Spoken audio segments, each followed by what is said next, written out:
ಇದೇ ವಿಚಾರಕ್ಕೆ ಸಂಬಂಧಪಟ್ಟಂತೆ ಚರ್ಚೆಯನ್ನು ಆರಂಭ ಮಾಡ್ತಾ ಇದ್ದೀನಿ. ನಮ್ಮ ಜೊತೆ ಗಣ್ಯ ಅತಿಥಿಗಳು ಕೂಡ ಜಾಯ್ನ್ ಆಗಿದ್ದಾರೆ ಸ್ಟುಡಿಯೋದಲ್ಲಿ. ರಮೇಶ್ ಬಾಬು ಅವರು, ಕಾಂಗ್ರೆಸ್ ವಕ್ತಾರರು. ಸರ್, ಕಾರ್ಯಕ್ರಮಕ್ಕೆ ಸ್ವಾಗತ.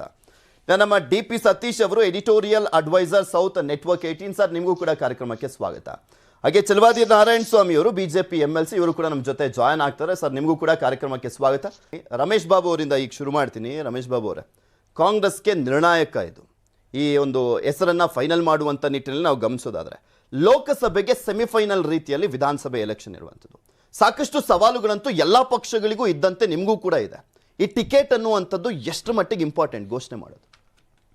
1952ರ ಮೊದಲನೇ ವಿಧಾನಸಭಾ ಚುನಾವಣೆಯಿಂದ ಇಲ್ಲಿಯವರೆಗೆ ಅನೇಕ ಚುನಾವಣೆಗಳನ್ನ ಕಾಂಗ್ರೆಸ್ ಪಕ್ಷ ನೋಡಿದೆ. ಇವತ್ತು ಒಂದು ಸ್ಟ್ರಾಟಜಿ, ಇವತ್ತಿನ ಕಾಲಘಟ್ಟದಲ್ಲಿ ನಮ್ಮ ಪಕ್ಷದ ಸ್ಟ್ರಾಟಜಿಗೆ ಅನುಗುಣವಾಗಿ 3 ಹಂತದ ಟಿಕೆಟ್ಗಳನ್ನ ಒಂದು ಪಟ್ಟಿಯನ್ನು ಮಾಡಿದ್ದಾರೆ. ಅದು A category, B category, C category ಅಂತೇಳಿ ಮಾಡಿದ್ದಾರೆ. ಅದರಲ್ಲಿ ಸುಮಾರು 130 ಕ್ಷೇತ್ರಕ್ಕೆ ಮೊದಲನೇ ಹಂತದಲ್ಲಿ ಹೆಸರನ್ನು ಫೈನಲ್ ಮಾಡಬೇಕು ಅಂತಕ್ಕಂಥದ್ದಿದೆ. ಉಳಿದಂತೆ ಇನ್ನು 70 ಕ್ಷೇತ್ರಕ್ಕೆ 1 ಅಂತ, ಮತ್ತು ಉಳಿದಂಥ ಕ್ಷೇತ್ರಕ್ಕೆ 1 ಅಂತೇಳಿ ಈ ಥರ 3 ಪಟ್ಟಿಯನ್ನು ಮಾಡಿದ್ದಾರೆ. ಇವತ್ತು ಯಾರು ಸಿಟ್ಟಿಂಗ್ MLAಗಳಿದ್ದಾರೆ, ಸಿಟ್ಟಿಂಗ್ MLAಗಳಿರ್ತಕ್ಕಂಥ ಕ್ಷೇತ್ರ, ಮತ್ತು ಕಳೆದ ವಿಧಾನಸಭಾ ಚುನಾವಣೆಯಲ್ಲಿ 5,000 ಮತಗಳ ಒಳಗಡೆ ಸೋಲನ್ನು ಅನುಭವಿಸಿದಂಥವ್ರು, ಮತ್ತು ನಮಗಿರ್ತಕ್ಕಂಥ ಆಂತರಿಕ ಒಂದು ವರದಿಯ ಪ್ರಕಾರ ಅವರಿಗೆ ಅವಕಾಶಗಳು ಜಾಸ್ತಿ ಇರ್ತಕ್ಕಂಥವ್ರನ್ನ ಸಿಂಗಲ್ ನೇಮ್ನ ಕ್ಲಿಯರ್ ಮಾಡೋಂಥ ಇವತ್ತು ಕೆಲಸ ಇವತ್ತಾಗಿದೆ. ಹಾಗಾಗಿ ಕೆಲವು ಕಡೆ 120 ಅಂತ ವರದಿ ಆಗ್ತಾಯಿದೆ, ಕೆಲವು ಕಡೆ 125 ಅಂತ ವರದಿ ಆಗ್ತಾಯಿದೆ, ಕೆಲವು ಕಡೆ 130 ಅಂತ ವರದಿಯಾಗಿದೆ.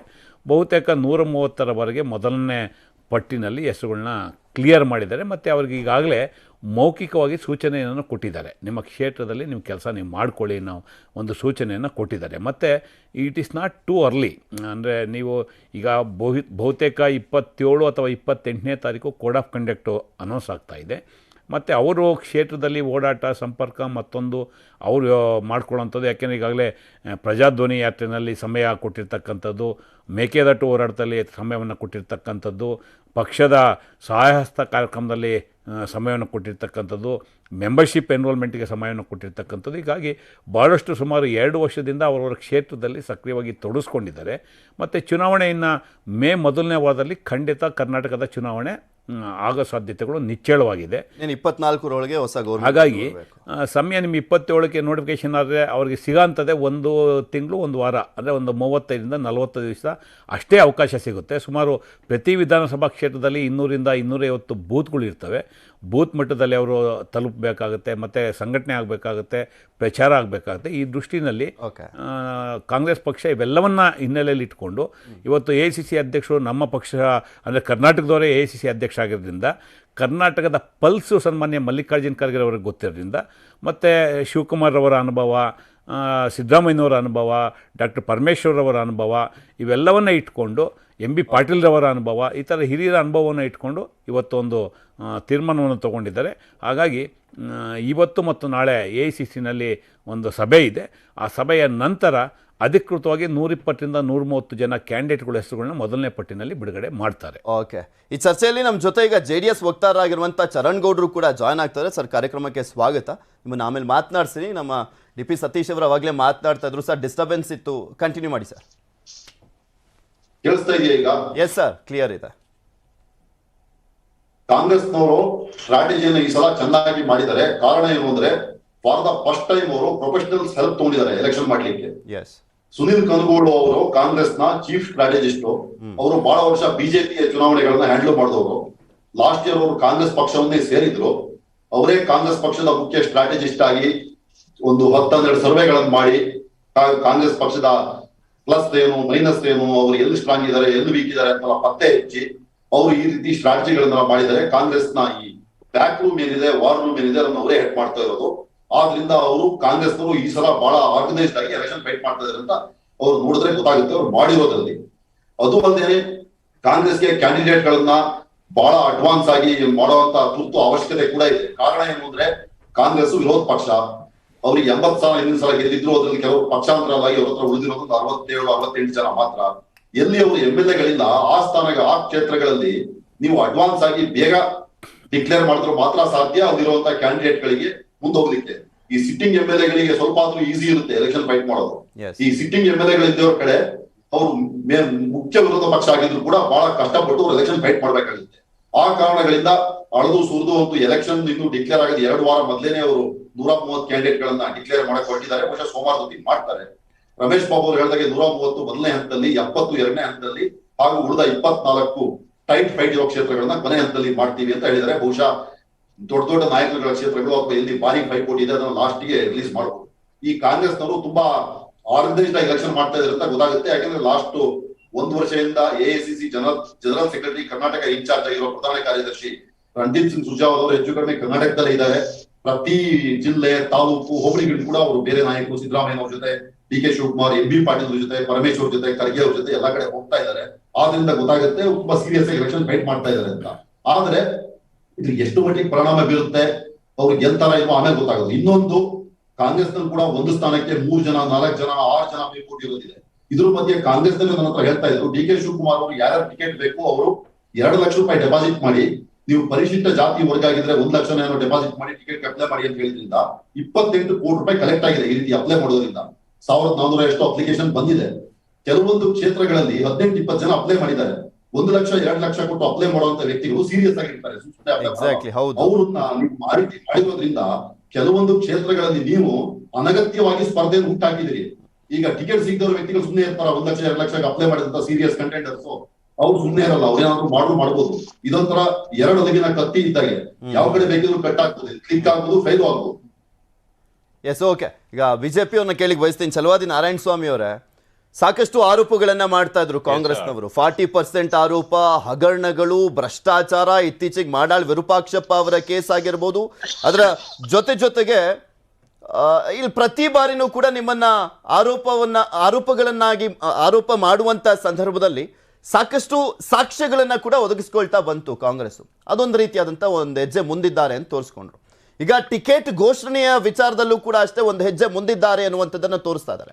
ಅವರ ಕಾನ್ಫಿಡೆನ್ಸ್ ಬಗ್ಗೆ ಏನ್ ಹೇಳ್ತೀರಿ ನೀವು? ನೋಡಿ, ಟಿಕೆಟ್ ಯಾರು ಬೇಕಾದ್ರೂ ಘೋಷಣೆ ಮಾಡ್ಕೊಳ್ಬಹುದು. ಈಗ ನನಗೆ ಸತೀಶ್ ಅವರು ಹೇಳ್ತಕ್ಕಂಥ ಸಂದರ್ಭದಲ್ಲಿ ಅವರು ಬಹಳ ಮುಂದಿದ್ದಾರೆ ಕೆಲವು ವಿಚಾರಗಳಲ್ಲಿ ಅಂತ. ಆದ್ರೆ ನಾನು ಹೇಳಲಿಕ್ಕೆ ಬಯಸ್ತೇನೆ, ಇವತ್ತಿನ ದಿವಸ ಯಾರು ಎಷ್ಟು ಬೇಗ ಅನೌನ್ಸ್ ಮಾಡಿದ್ರು ಟಿಕೆಟ್ಗಳು ಅನ್ನೋದು ಮುಖ್ಯ ಅಲ್ಲ. ಜನರ ಬಳಿ ಅವರ ವಿಶ್ವಾಸ ಎಷ್ಟು ಗಳಿಸಿದ್ದಾರೆ ಅನ್ನೋದೇ ಮುಖ್ಯ. ಈಗ ಕಾಂಗ್ರೆಸ್ ನಲ್ಲಿ ಅಷ್ಟೊಂದು ಸಡಗರ ಉಳಿದಿಲ್ಲ.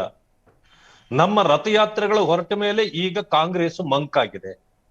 ಅವ್ರಿಗೆ ಗೊತ್ತಾಗಿದೆ, ಅಭ್ಯರ್ಥಿಗಳಿಗೂ ಗೊತ್ತಾಗಿದೆ, ಮುಂದಿನ ಈ ಚುನಾವಣೆ ನಮಗೆ ಕಬ್ಬಿಣದ ಕಡಲೆ, ಕಷ್ಟ ಆಗ್ತಾ ಇದೆ. ಅದರಿಂದ ಈಗ ಅಭ್ಯರ್ಥಿಗಳಲ್ಲೂ ಕೂಡ ಉತ್ಸಾಹ ಕಡಿಮೆ ಆಗಿರೋದ್ರಿಂದ ಇವರಿಗೂ ಸುಲಭವಾಗಿ ಈಗ ಒಂದೊಂದು ಹೆಸರನ್ನ 130 ಸೀಟ್ಗೆ ಮಾಡ್ಲಿಕ್ಕೆ ಸಾಧ್ಯ ಆಗಿದೆ. ಅಂದ್ರೆ ಏಕರ್ಷೆ ಇಲ್ಲ ಅನ್ನುವಂತ ಪರಿಸ್ಥಿತಿ ಬಂದಿದೆ ಅವ್ರಿಗೆ.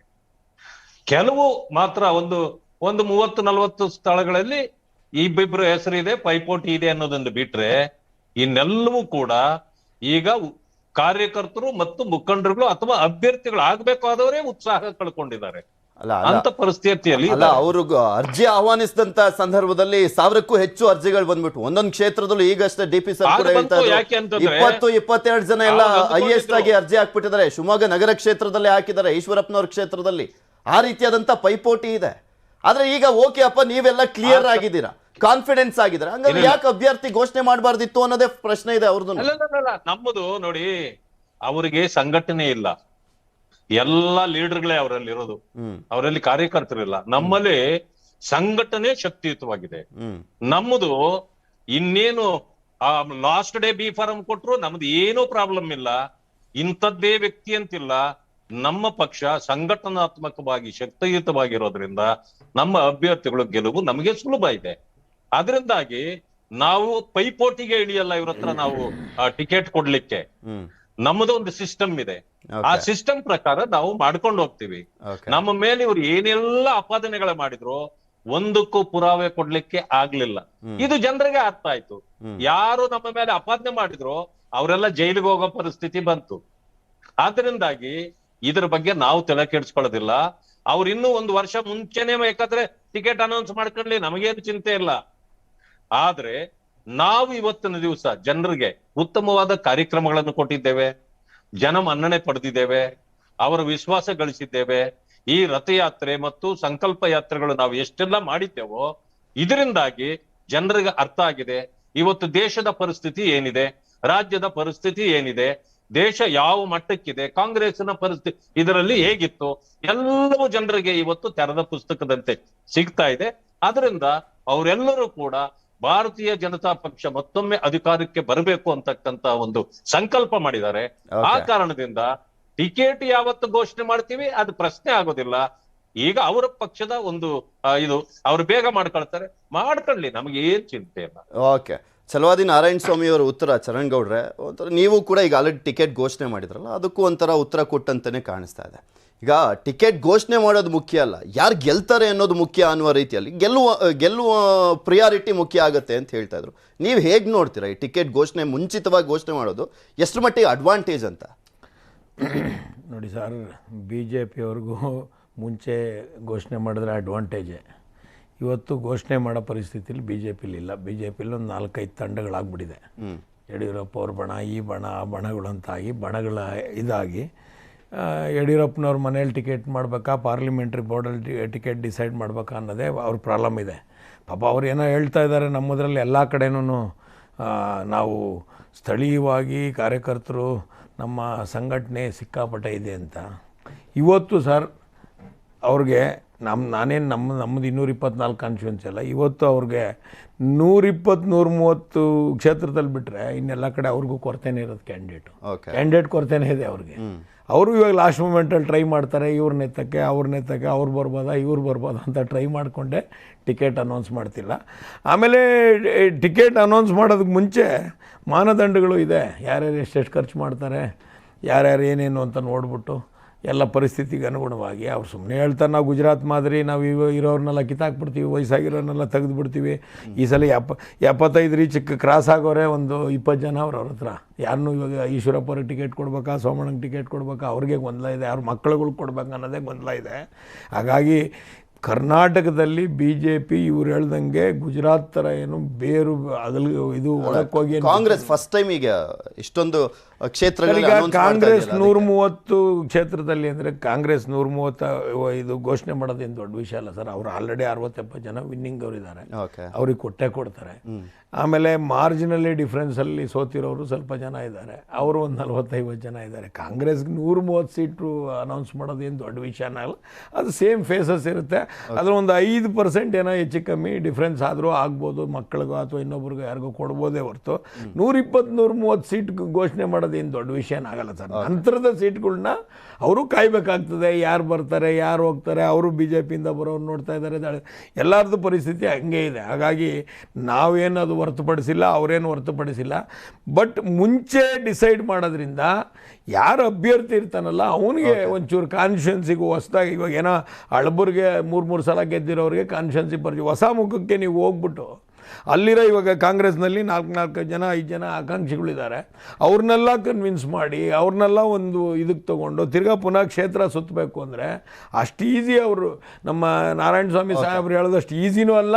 ಆಮೇಲೆ ಎಲೆಕ್ಷನ್ ಅವ್ರಿಗೂ ಗೊತ್ತಿದೆ, 15 ದಿನದಲ್ಲಿ 2 ಲಕ್ಷ 2.5 ಲಕ್ಷ ಜನ ಮತದಾರನ ರೀಚ್ ಮಾಡೋಷ್ಟು ಶಕ್ತಿ ಯಾರಿಗೂ ಇರೋದಿಲ್ಲ. ಹಾಗಾಗಿ ಪ್ಲ್ಯಾಂಡಾಗಿ ಎಲೆಕ್ಷನ್ ಮಾಡಿ ನಾವು ಗೆಲ್ಲಬೇಕು ಅಂದರೆ ನಾವೇನೋ ಸಿದ್ಧಾಂತ ಹೇಳ್ಬಿಟ್ಟು ಅವತ್ತು ಆ ಸಿದ್ಧಾಂತ ಈ ಸಿದ್ಧಾಂತ ಅಥವಾ ಏನೋ ಒಂದು ದೇವಸ್ಥಾನದ ಏನೋ ಹೆಸರು ಹೇಳ್ಬಿಟ್ಟಿದ ತಕ್ಷಣ ಯಾರು ಗೆಲ್ಸೋಂಥ ಪರಿಸ್ಥಿತಿ ಈ ಎಲೆಕ್ಷನ್ನಲ್ಲಿಲ್ಲ. ಕ್ಯಾಂಡಿಡೇಟು ಸದೃಢವಾಗಿರಬೇಕು, ಆ ಕ್ಷೇತ್ರದ ಪರಿಚಯ ಇರಬೇಕು, ಕ್ಷೇತ್ರ ಸುತ್ತಷ್ಟು ಟೈಮ್ ಇರಬೇಕು, ಕಾರ್ಯಕ್ರಮಗಳನ್ನ ಕೊಡಬೇಕು, ಕಾರ್ಯಕ್ರಮಗಳನ್ನ ಜನಗೆ ಹೇಳಬೇಕು, ಅದಕ್ಕೆ ಟೈಮ್ ಬೇಕಾಗುತ್ತೆ. ಓಕೆ, ನೋಡೋಣ. ಈಗ ಕಾಂಗ್ರೆಸ್ನಲ್ಲಿ ಈಗ ಸಾಕಷ್ಟು ಜನ ಆಕಾಂಕ್ಷಿಗಳಿದಾರಲ್ಲ, ಅವರನ್ನು ಯಾವ ರೀತಿಯಾಗಿ ಸಮಾಧಾನ ಮಾಡಿಬಿಟ್ಟು ಒಗ್ಗಟ್ಟನ್ನ ಪ್ರದರ್ಶನ ಮಾಡ್ಕೊಂಡು ಆ ಕ್ಷೇತ್ರಗಳನ್ನ ಗೆಲ್ಲುವಂತ ನಿಟ್ಟಿನಲ್ಲಿ ರಣತಂತ್ರ ಇರುತ್ತೆ ಕಾಂಗ್ರೆಸ್ನದ್ದು ಅನ್ನುವಂಥದ್ರ ಬಗ್ಗೆ ಚರ್ಚೆ ಮಾಡೋಣ. ಅದರ ಜೊತೆಗೆ ಮಲ್ಲಿಕಾರ್ಜುನ್ ಖರ್ಗೆ ಅವರು AICC ಅಧ್ಯಕ್ಷರು, ಅವರ ತವರು ರಾಜ್ಯ ಆಗಿರುವಂಥ ಹಿನ್ನೆಲೆಯಲ್ಲಿ ದೊಡ್ಡ ಮಟ್ಟದಲ್ಲಿ ಒಂದು ಅವ್ರಿಗೂ ಸವಾಲಾಗಿರುವಂಥದ್ದು ಕರ್ನಾಟಕ ಅಂದರೆ. ಸೊ ಹೀಗಾಗಿ ಅದ್ಯಾ ಸವಾಲನ್ನ ಯಾವ ರೀತಿಯಾಗಿ ಮೆಟ್ಟಿ ನಿಲ್ತಾರೆ, ಗೆಲ್ಲುವಂಥ ನಿಟ್ಟಿನಲ್ಲಿ ರಣತಂತ್ರವನ್ನ ಹೆಣೆದಿರುವಂಥದ್ದು, ಅದ್ರ ಬಗ್ಗೆನೂ ಕೂಡ ಚರ್ಚೆ ಮಾಡೋಣ ಒಂದು ಚಿಕ್ಕ ಬ್ರೇಕ್ ಆದಮೇಲೆ.